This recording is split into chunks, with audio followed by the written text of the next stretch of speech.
Welch. I was in the Peace Corps India 1.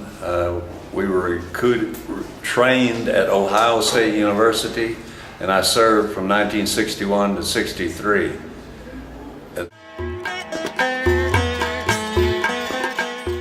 Although I came from a beef cattle background, as you might see by my dress, in India, of course, they don't eat beef, but we worked with some dairy farmers that milk water buffalo, and they had 13% butter fat, which is really high. My name is Jim Cairns, and I was in India in 1961 to 63, and I was working as a teacher trainer in Industrial Training Institute in a small town called Rohtak. My name is Billy Cairns. I was in India in 1961 to 63. First India group. In Rohtak, India, near New Delhi, a village out of New Delhi. I taught in an elementary school.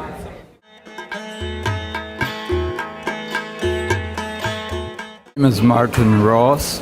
I lived in a village. I was in Peace Corps 1 India, 1961 to 1963. I worked out of Ludhiana with the Agricultural College, and I moved to a village named Ghalib Kalan and introduced rice there for the first time. It's a crop which is now throughout the area. The farmers use that. And I've been following the same people for the past 50 years. Very nice, thank you. Linda Angalaiter. I was in India from 1963 to 1965, and I was at Osmania University in Hyderabad, India, and I developed a community health program in the villages around there. Hi, I'm Brent Cromley, living in Billings, Montana, and I served in the Peace Corps in India. And what's your name? Brent Cromley. Okay. Lived in Tekali, Andhra Pradesh, India from 1963 to 1965, teaching math and science in the Zealot Parashad Higher Secondary School. Catherine Weed Griggs. I served in India as a Peace Corps volunteer from 1963 to 1965 in Vishakhapatnam, India, teaching English and math in secondary school. Fantastic, thank you. Mike Maidenberg. I was in India, the 8th group, India 8. We served in India from 1964 through 1966. I went to teach English and to teach how to teach English to a Ramakrishna mission in Calcutta, West Bengal.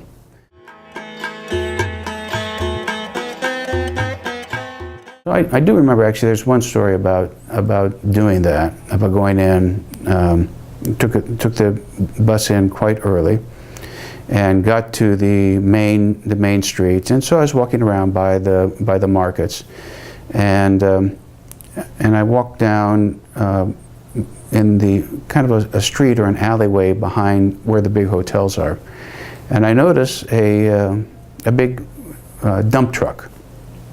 And the truck was unloading a bunch of what looked to me like white dinner rolls, and the guy was there with a big coal shovel throwing them out on the pavement, which was an Indian pavement, and then another guy that was there picking them up and shoveling them down the old coal chute into the hotel.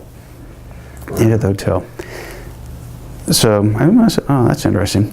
So later on, I had met someone that day, and he said, let's have a little bite at the hotel, the same hotel. So we go into the dining room and get seated, and they bring around a plate of those same rolls, but he's wearing white gloves. And he said, would you like one? And I said, no thanks, I'll pass. Because I knew where they were that morning.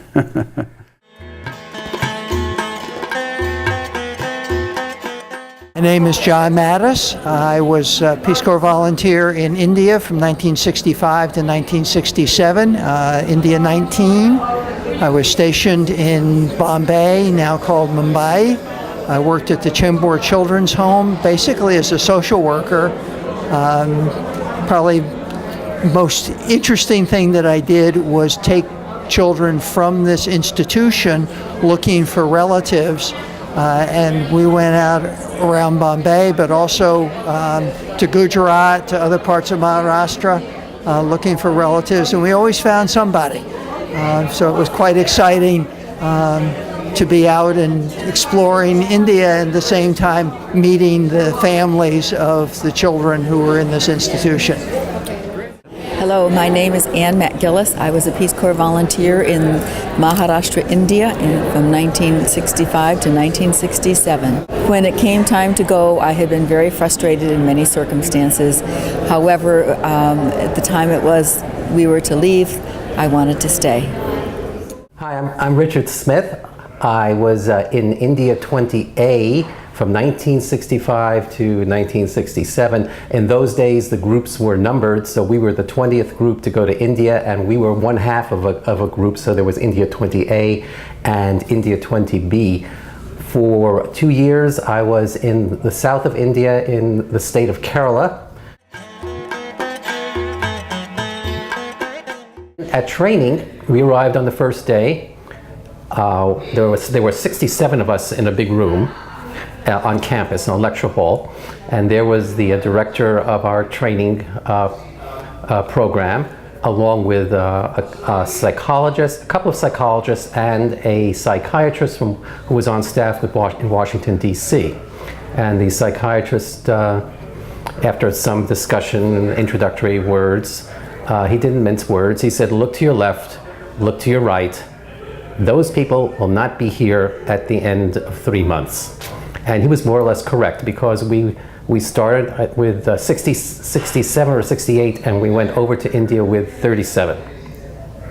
So there were selection boards at 6 weeks and 12 weeks.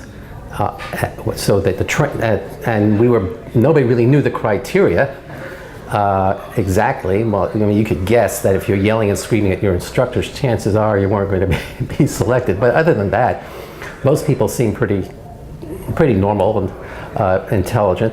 Yet we had a lot of people selected out. That's what it was called. You were selected out. You were selected in, or you were selected out.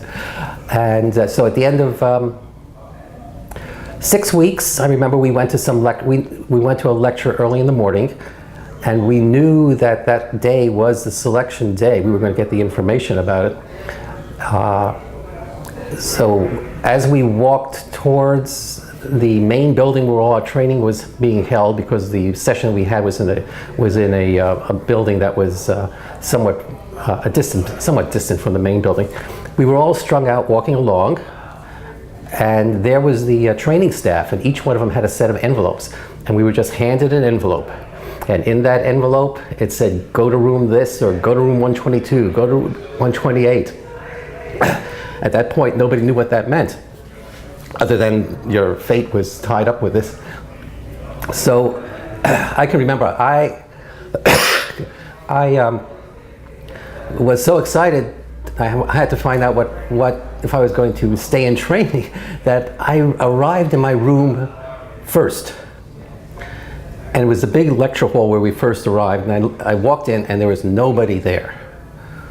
And I said, oh, I have a problem. I said, I'm going back to New York City. I can see this right now.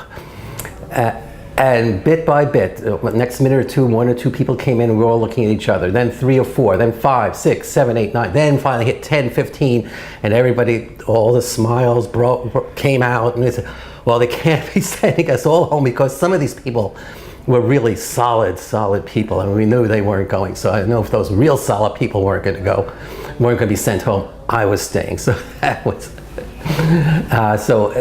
It was very tense for everybody, and indeed I still can remember some of the names of people who were selected out, and they were gone that afternoon. we were separated from them, and they were just gone. Some people were in a holding area for health reasons, so something had to be checked out, minor things, and they came back in.